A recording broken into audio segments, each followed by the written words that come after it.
possible. Alors on verra, ça s'appelle l'ingénierie sociale. L'ingénierie sociale.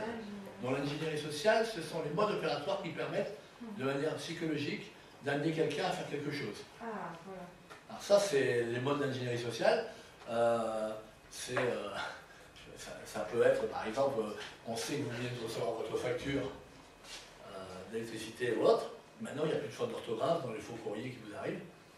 Et quand vous l'envoyez dans votre boîte aux lettres, et en fin de compte, vous allez faire l'action sur votre ordinateur. Alors que vous l'aviez par mail avant, alors vous vous méfiez du mail, vous ne vous méfiez plus de la boîte aux lettres. L'ingénierie sociale peut venir par téléphone également. C'est-à-dire, voici, on l'a avec les numéros surtaxés, là. Vous vous rappelez un numéro, puis on vous dit, il n'existe plus, ou même d'autres numéros encore. Et puis après, vous vous retrouvez avec un dépassement ou autre. Et vous vous rappelez. Parce que, ou alors, je ne comprends pas, je t'ai donné mon numéro de téléphone et tu ne m'appelles jamais. Qui est-ce qui fait ça? Comme vous ne l'avez pas mis dans votre répertoire, et vous vous rappelez, et puis derrière, votre forfait, il est, vous augmentez votre... Donc ça, on verra, cette ingénierie sociale, elle est développée aujourd'hui fortement dans tous les modes d'attaque sur Internet. Alors aujourd'hui, on va parler des modes d'attaque, et je vous donnerai des rapports, tout ce qui va apparaître là, c'est repris dans des rapports, rapports sur Internet, rapports de grandes structures qui sont spécialisées, et c'est des rapports que vous devez avoir, et chaque année, ces rapports sortent. Donc il y a des fabricants, bien sûr, d'antivirus qui font leur propre rapport. Alors certains diront, bah oui, ils font ça parce qu'ils veulent vendre de l'antivirus, bien sûr, mais non, c'est très bien fait parce qu'ils donnent des nouvelles tendances de surveillance d'Internet, etc. D'autres vont vous faire des rapports par rapport au cœur de métier informatique qui existe aujourd'hui dans toute la France. Donc certains vont dire, moi je suis dans l'industrie, moi je suis dans la santé, moi je suis dans... et à partir de là, vous allez avoir l'évolution des tendances en termes de criminalité sur Internet, criminalité numérique. Alors on a mis longtemps, on a parlé de cybercriminalité pendant longtemps. D'ailleurs, c'était le Forum international de cybercriminalité il y a une dizaine d'années qui se tenait à Lille, qui a démarré, on était 300 ou 400, maintenant on est plus de 6 000, 17 000 personnes à Lille Grand Palais. Je vous invite à aller faire un tour, c'est toujours en janvier de chaque année. Et c'est devenu le Forum international de cybersécurité.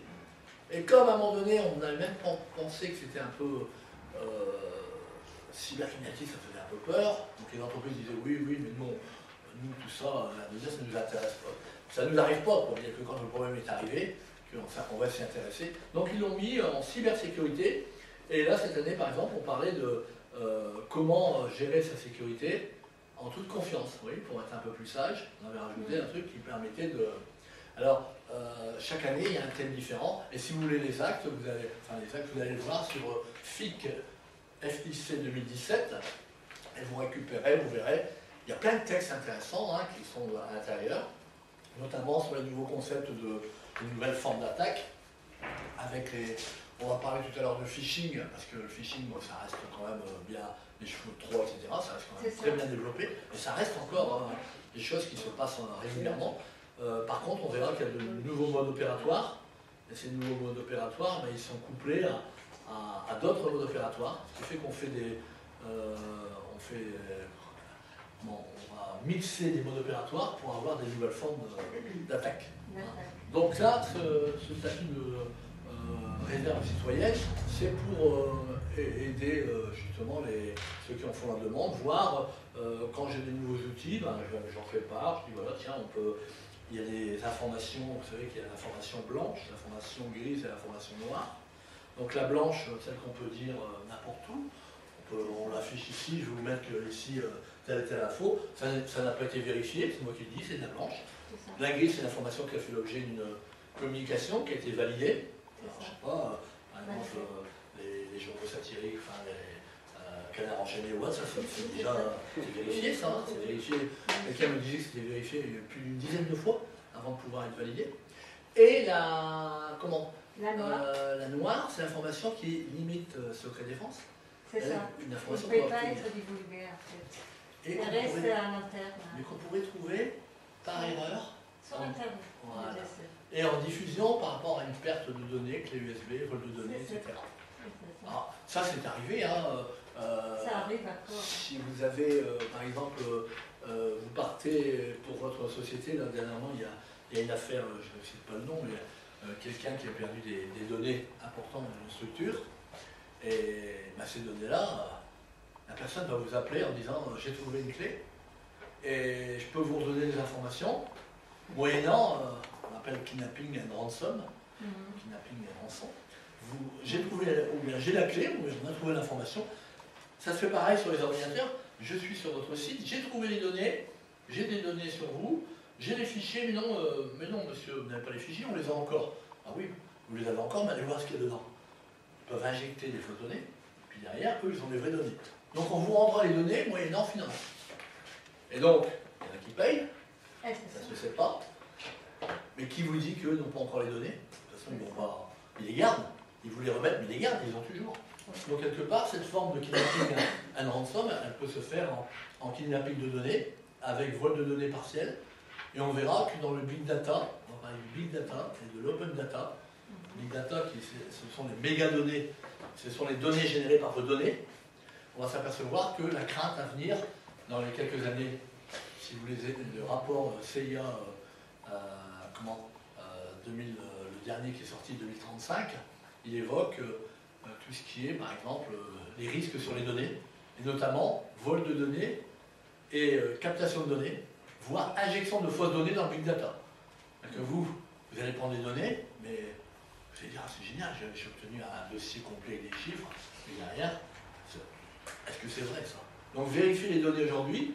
Il y a des data engineers, ce sont des ingénieurs data, il y a des techniciens de la data pure, mais ces gens-là sont aujourd'hui du monde de la statistique, du monde de l'informatique, et ils ont des compétences qui leur permettent aujourd'hui d'analyser les données et de dire, ben voilà, cette donnée-là, dans 80 000 données, je sais extraire la bonne donnée. Donc ça, dans le terrorisme, ça, il faut, quand vous avez un corpus de je ne sais pas combien de messages, etc., ou d'échanges de données, savoir extraire ça, il y a des outils. Moi, ce que je vais vous donner, c'est l'information, ce sont des outils gratuits. Je ne vais pas rentrer dans les outils qui coûtent 11 000 – 12 000 euros par mois de licence, je ne peux pas. Par contre, je vous donne déjà les premières approches pour dire je recherche une information pour cartographier l'ADN numérique de quelqu'un, ça on peut le faire. Donc la mallette d'outils, elle contient pas loin de 300 outils. Alors quand vous êtes sur les réseaux sociaux, on va voir, c'est pas Facebook, LinkedIn, Viadeo, etc. C'est à peu près, dans les réseaux sociaux, à peu près 200 réseaux sociaux. 200. Donc quand vous faites du nettoyage, c'est énorme. Et bien vous dites, ah bah ça y est, j'ai enlevé ça, je ne l'ai plus.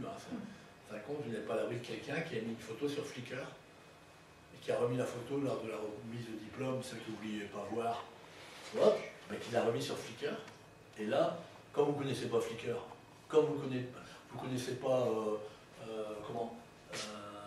d'autres logiciels d'image, il y en a à peu près 20. Pareil pour les logiciels de vidéo, ben vous allez dire non. Donc il y a des personnes aujourd'hui qui ont nettoyé leur profil et malheureusement ont fait une vidéo. Filmer quelque chose dans la rue. Mais c'est vrai. Ça a tellement fait le buzz. Maintenant, c'est très utilisé, hein, des fumer dans la rue et des voler.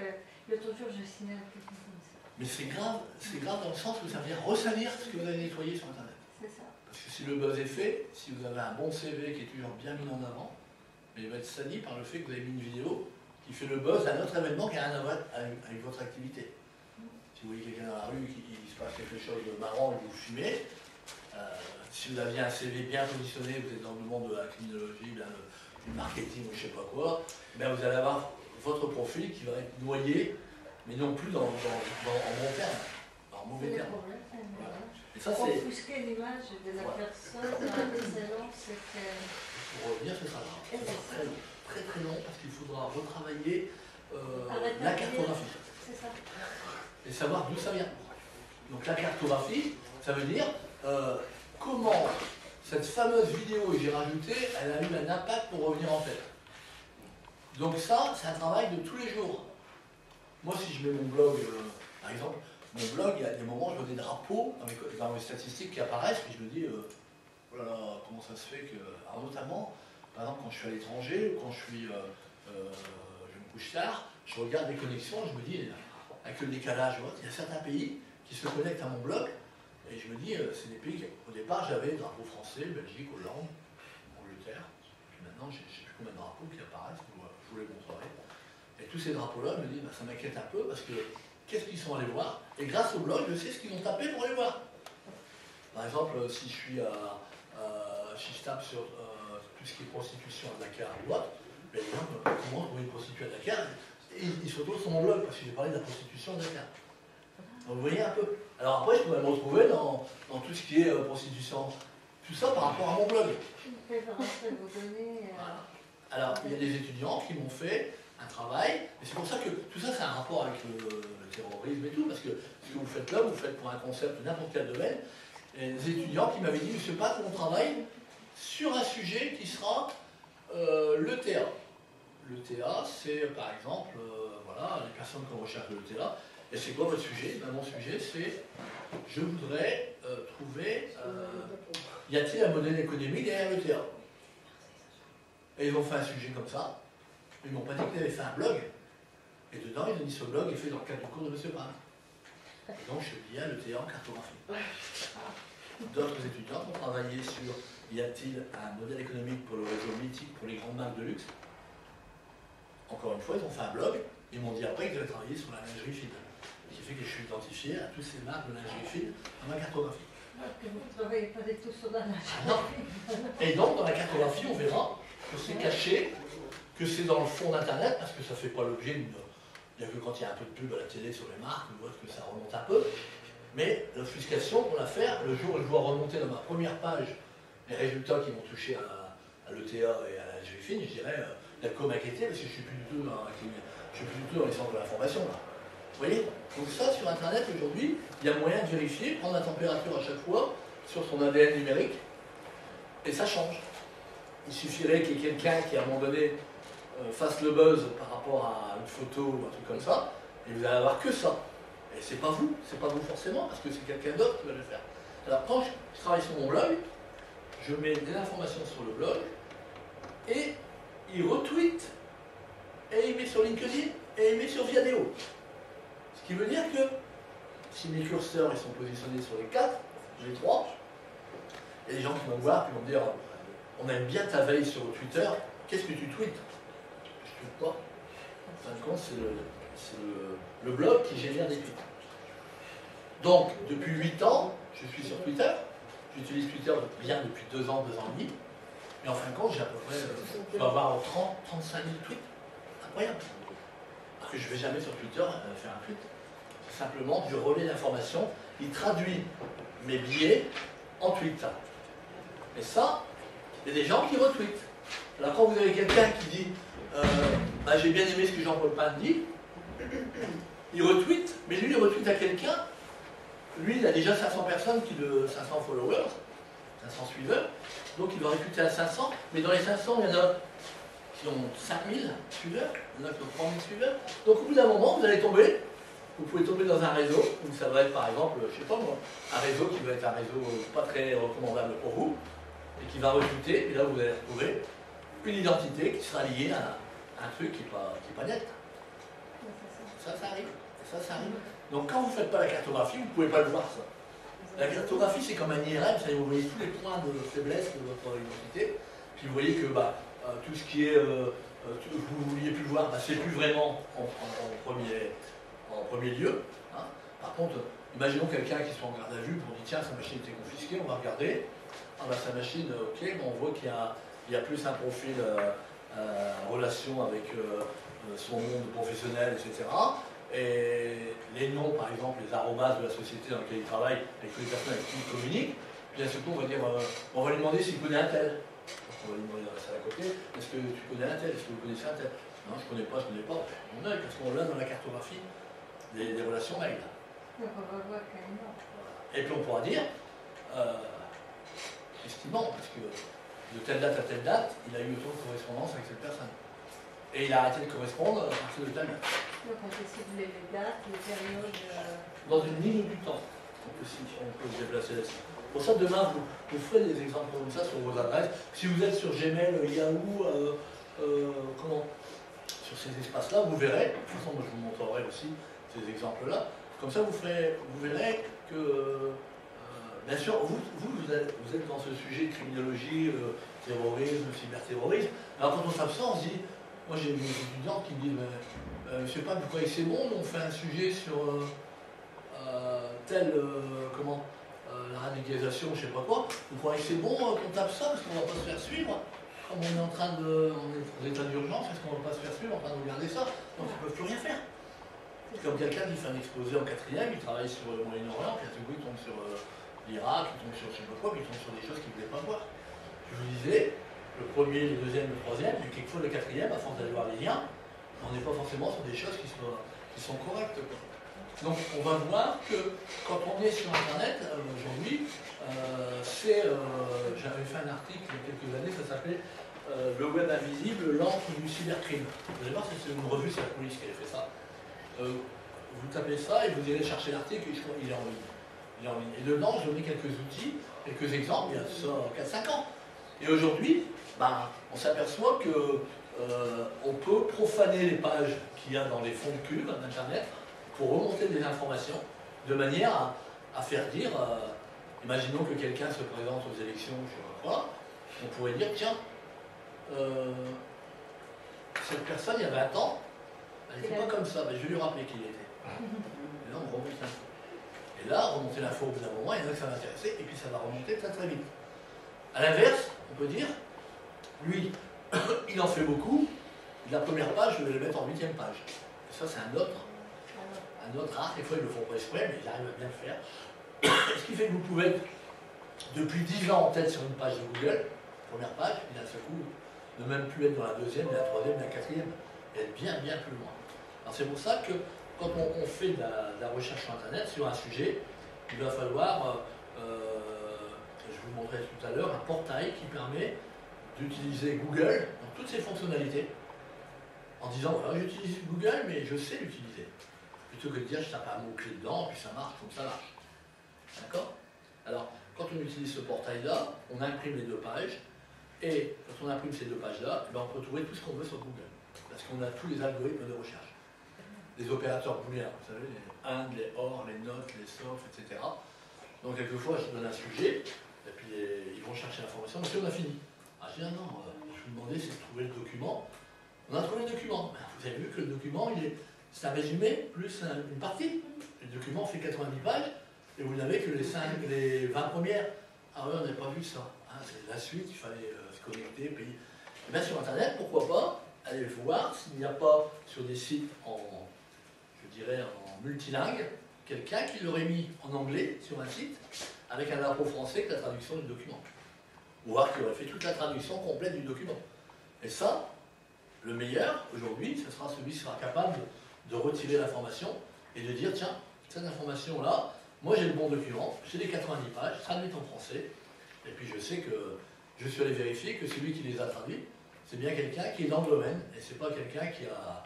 C'est comme si vous alliez travailler sur Victor Hugo, et puis que vous faisiez que recopier des articles qui ont été faits sur les bouquins de Victor Hugo, sur les livres, et puis que, à force tellement d'en faire, que vous seriez à côté de Victor Hugo sur la cartographie. Puis en fin de compte, vous n'êtes pas littéraire du tout, c'est simplement que vous avez fait des recherches. Puis quelqu'un qui va faire la veille va dire lui, c'est un grand spécialiste de Victor Hugo. Donc ça, par contre, il y en a qui vont savoir le faire pour se mettre dans un sujet très proche d'une problématique pour prendre la place. Hein. Alors, ici, nous sommes passés très vite à une société de l'information, et Louis Pouzin, moi je vous invite à aller voir Louis Pouzin sur Internet, allez voir cette personne qui a 86 ans, qui est l'un des 5 créateurs, inventeurs d'Internet. Louis Pouzin, P-O-U-Z-I-N. Et Louis Pouzin, on l'a fait venir encore cette année. Moi, il y a quelques années, il y a 5 ans, 6 ans, ouais, 6 ans, j'avais fait venir à l'île Grand Palais pour le colloque Forum International. J'avais dit, racontez-nous un peu l'histoire d'Internet et je voudrais savoir où on va par rapport à tout ça. Et il nous a annoncé, de toute façon, il a eu la médaille tout ce qui est innovation technologique par la reine d'Angleterre, il y a 3 ou 4 ans. Donc je crois qu'il a touché 1 600 000 livres, quelque chose comme ça. Qu'il a réinvesti dans une société, Internet français, là qui se disait, plutôt que d'acheter des noms de domaine en .com aux États-Unis, etc., restez dans votre environnement francophone et vous pouvez créer votre propre nom de domaine Et au moins, vous ne dépendez pas de toutes ces instances. Voilà. Et donc, Louis Pouzin vient dans les conférences et raconte un peu comment il a vécu. C'est lui qui a inventé le transfert de données de machine à une autre. D'accord ? Puis allez voir un peu tout ce qu'il a fait. Voilà, c'est très intéressant. Et quand vous l'entendez, on dit ben, qu'est-ce qu'il va pouvoir nous raconter? Mais c'est super savoir comment il a dit à l'époque, c'était tellement beau Internet qu'on n'a même pas pensé qu'il y a un jour il y aurait des problèmes. Tout ce qu'on pouvait faire avec. Donc pas de dimension de sécurité. Et puis un beau jour, on s'est aperçu que ça commençait à dévier. Alors moi, dès les années 92, à la fin des années 92, enfin encore fin des années 82, j'étais connecté à Internet. Donc c'était l'époque des modems ou autre. On se connectait, j'allais dans les écoles, et je présentais Internet, mais avec un modem, on entendait le bruit de la connexion. Puis au bout d'un moment, on se dit ah, ça a accroché. Ah, ça a décroché. Alors quand ça a décroché, ça repartait aux États-Unis, ça repartait par Londres, ça revenait à Paris, ça a cassé, ça partait à Marseille, ça partait. C'était une lenteur incroyable. Et on avait le temps d'aller aux toilettes, de boire un café, tant que l'image s'affiche, quand elle ne plantait pas. Et donc, dès qu'il y a eu le haut débit, sur Internet, on s'est retrouvé avec des personnes qui ont, d'ailleurs, on en parlera tout à l'heure, des personnes qui ont commencé à recopier le web. Ils ont recopié Internet sur un site qui s'appelle, le premier c'était archive.org, archive au pluriel.org. Et archive.org, c'est l'ensemble des pages qui étaient stockées sur Internet. C'est-à-dire que quelqu'un, moi en 95, je créais des pages Internet dans une agence de communication. Quand je travaillais ma page, il était midi, je disais je vais manger, je vais balancer ma page, envoyer ma page sur le serveur pour qu'elle soit consultable. À 14h, je revenais, je disais oh, il y a eu autant de connexions. Je vais remodifier ma page, remettre une image. Ben, toute l'histoire de ces modifications était sur archive.org. Donc tout l'historique d'Internet était dessus. Donc quand vous allez là-dedans, aujourd'hui, rien n'empêche à quelqu'un d'aller à l'intérieur de cette base et de retrouver des vieilles pages et d'en faire comme certains ont fait. Je retrouve un organigramme d'une société. Qu'est-ce que je fais? Ben, quand j'ai retrouvé l'organigramme d'une société et j'ai envie de faire une candidature, et puis montrer qu'à un moment donné j'étais directeur, comme certains vont faire, usage de faux, hein. Ils vont aller prendre l'organigramme, se mettre à la place d'une personne dans l'organigramme, et dans leur CV dire, dans un lien, vous voyez, j'étais dans l'organigramme à l'époque. Et j'étais directeur, je ne sais pas quoi. Donc tout ça c'est totalement possible. Donc profanation de pages, dans ces cimetières, on appelle ça des cimetières de pages web. Et ces cimetières de pages web, c'est pas le web, c'est pas le dark web ça, hein. C'est le web invisible, c'est-à-dire l'ensemble des pages qui ne sont pas indexées par des moteurs de recherche traditionnels. Vous êtes inscrit à un salon du tourisme à Paris, vous avez votre nom dans le commissaire du salon, vous êtes inscrit. Si vous êtes inscrit, c'est génial. Par contre, dans 3 ans, on n'en a rien à faire que vous étiez inscrit au salon du tourisme en 2017. On fiche. Par contre, ces fichiers-là, ils sont restés